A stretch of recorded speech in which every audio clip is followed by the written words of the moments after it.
Bismillahirrahmanirrahim. Assalamualaikum warahmatullahi wabarakatuh. Perkenalkan, nama saya Dianiwati dengan NIM 12070030011. Pada kesempatan kali ini saya telah membuat rangkaian menggunakan motor DC.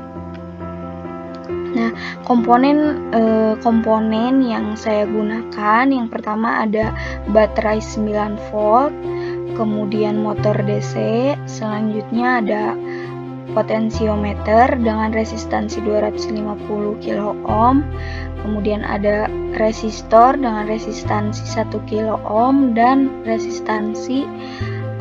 resistor dengan resistansi 220 ohm.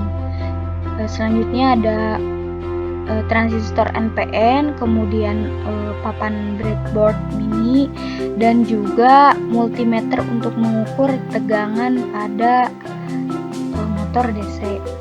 Nah, komponen-komponen tersebut saya susun seperti pada layar.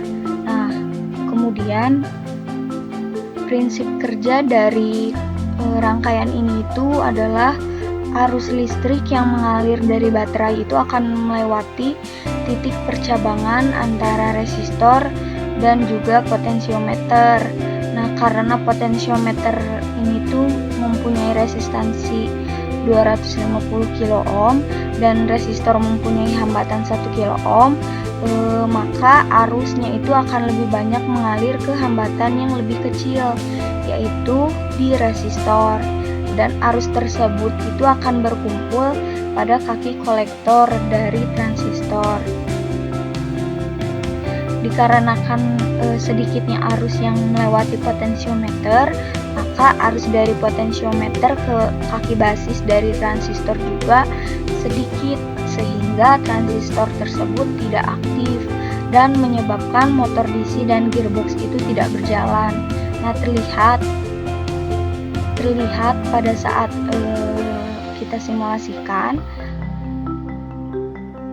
ketika pada strip 1, maka RPM dari motor DC dan juga voltase dari motor DC ini tuh adalah 0. Ketika tuas dari potensiometer diputar dari kiri ke kanan, terlihat bahwa nilai dari kecepatan RPM dari motor DC itu akan meningkat dan juga voltasenya akan sama-sama meningkat.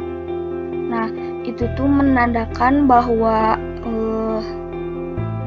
resistansi dari potensiometer ketika kita ubah posisinya ke kanan, resistansinya itu akan berkurang. Nah, sehingga potensiometer itu tuh memiliki arus yang lebih kecil dari resistor.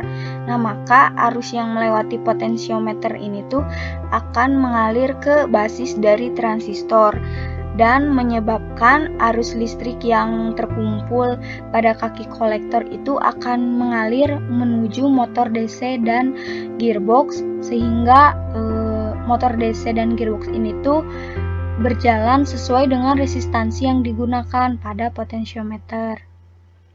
Untuk rangkaian menggunakan gearbox masih sama seperti dengan rangkaian menggunakan motor DC. Hanya saja pada saat di start simulasi, nilai dari RPM dan juga voltasenya itu lebih kecil daripada nilai rangkaian menggunakan motor DC. Mungkin cukup sekian yang dapat saya sampaikan. Mohon maaf apabila terdapat kekurangan. Wassalamualaikum warahmatullahi wabarakatuh.